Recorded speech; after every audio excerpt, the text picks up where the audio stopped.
John here to lick of the day number 89. This is a blues scale septuplet picking run. As usual, you can find a link to the tabs in the description below or by clicking here on the screen. I'm gonna play it once slowly and then break it down. So we start here on the 17th fret of the high E string.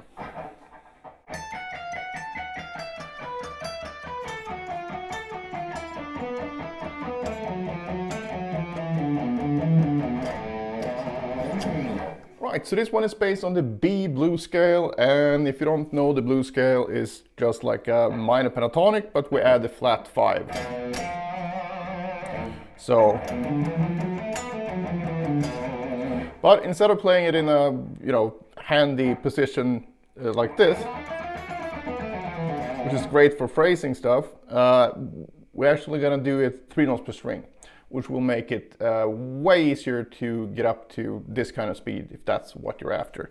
So we start here on the 17th fret of the high E string, and once you know the first octave, you basically know the fingering for the remaining 2. So it's quite a good scale in that sense, because you have 3 notes per string that covers all 6 notes of the scale, so you basically repeat exactly the whole scale again in the next octave and then in the final octave as well. And the 7-note pattern here is the exact same pattern that we did in the Phrygian dominant lick a couple of days ago. So if you check that one out, you should be fairly comfortable with this pattern, just need to change the fingering. And this is an important point as well when it comes to learning things, because if you spend a lot of time getting something up to speed or getting comfortable with something, you should really explore different fingerings and string skipping and whatever, and see what other possibilities you can get out of the same thing, so you don't spend a shit ton of time working on something and then you use it for one lick. This is basically what Paul Gilbert did with most of his early stuff, so it's a really good way of doing it. I mean, clearly look at Paul's early playing, it's crazy. Not shitting on Paul's playing now, but he was kind of a different beast back then when it comes to this shred style of playing, at least. So with all that said, the pattern goes like this if you did not check it out before. Number the notes from left to right, 1, 2, 3, and the frets I'm playing here is 17, 14, 13. The sequence goes 3, 2, 1, and then back 2, and then 3, 2, 1. So 3, 2, 1, 2, 3, 2, 1. And if we count it out, 1, 2, 3, 4, 5, 6, 7. So we have 7 notes per beat, and that's what septuplet means if you're not familiar with that term. So septuplet just means that you play 7 notes on each click. So with that said, and we repeat that thing on the next string where we have 12, 15, 17. So the whole thing goes like this.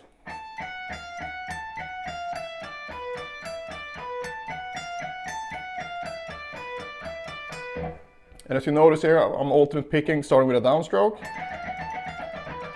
which means that the next string will start with an upstroke. So you have down, up, down, up. And one thing to keep to help you keep track here of the pattern is that your pinky will start on the same fret on both strings in each sort of 2-string shape, right? So when we go down here, same note, 1 octave lower on the 14th fret, you can keep track of the pinky doing this. And we'll repeat that again down here.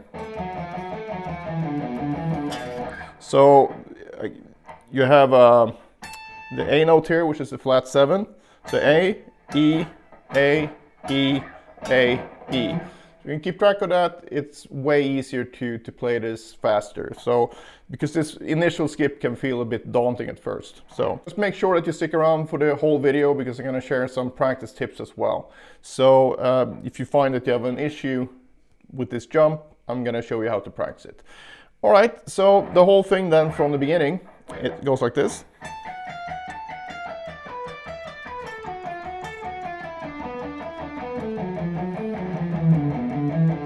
Then I'm just adding the flat 7 down here, so the A again. So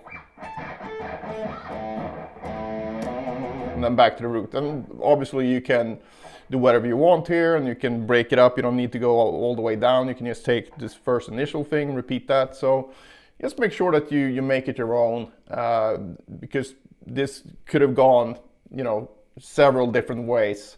And that's the same with any kind of lick. So just make sure that you have that mindset so you don't get too bogged down into the details. But learn it as it is at first, and then you can make those decisions yourself. All right, so practice-wise, I would start by working on the initial sequence.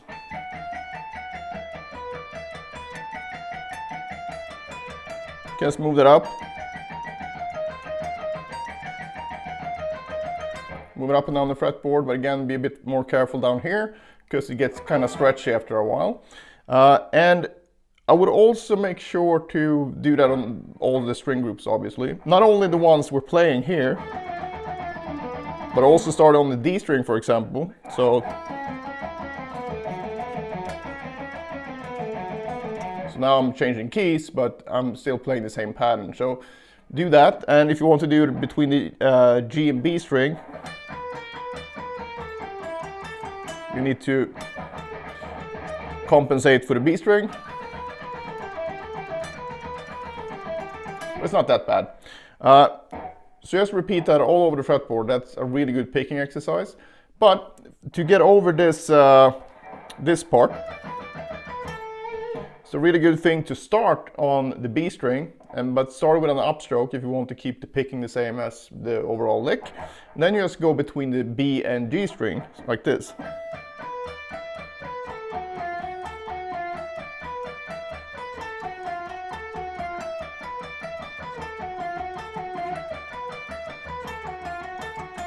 So you get used to that jump. And you can do that down here as well. So that would be, let's see.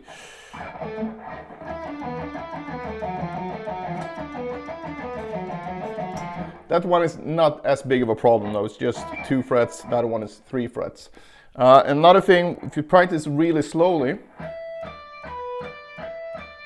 make sure that your hand gets, you can see that it's quite stretched out here, but as soon as I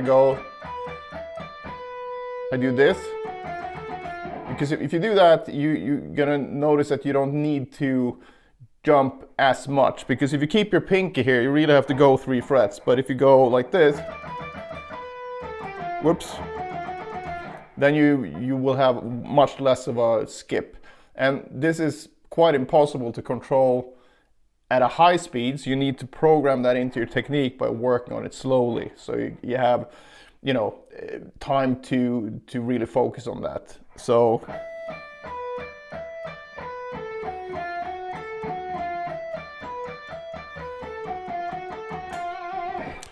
that's a thing to try out if you have issues with this jump. Other than that, just focus on accuracy, doing a lot of reps, and if it feels weird to play this stretchy thing right now, just go back to the mechanical patterns. And if you haven't seen any of these licks, maybe you haven't come across this yet, but that's what I call when I take a lick or a sequence, and then I look at, okay, it's based on 2 notes per string, 3 notes per string, whatever. And if it's 3 notes per string, for example, in this case, I can take the sequence and apply it to the 4 different fingerings for 3 notes per string, which would be 1, 2, 3, 1, 2, 4, 1, 3, 4, and then no one's favorite, 2, 3, 4. Then you can work on the whole thing and really make sure that you go through the possible fingerings.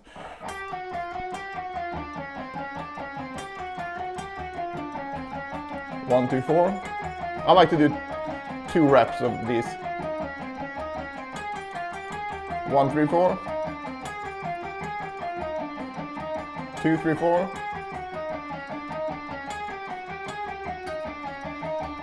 Then change string group, move it up and down, whatever. These are really easy to move around because they basically cover 4 frets. They never get really stretchy. But as far as your brain is concerned, it's no harder to do this. It's stretchier, but it's still the same coordination that you have between 1, 3, 4, whether you stretch or not. So if you can do 1, 2, 4, for example, so you go, then you should technically be able to do this as well.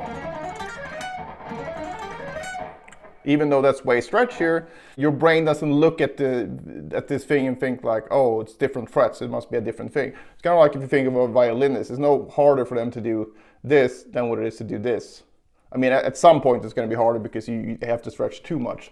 But in general, if you can do something with a certain fingering, it's not that big a deal to add a fret in between some of the fingers in most cases. So that's why this mechanical practice works, and you don't really need to worry about all the possible permutations of stretches. So if you haven't tried this before, give it a try. I really like doing this because it's very easy to get all the good reps in. Alright, that's it for this one. If you have any questions, just post them below. Otherwise, I hope you enjoyed it and see you in the next one.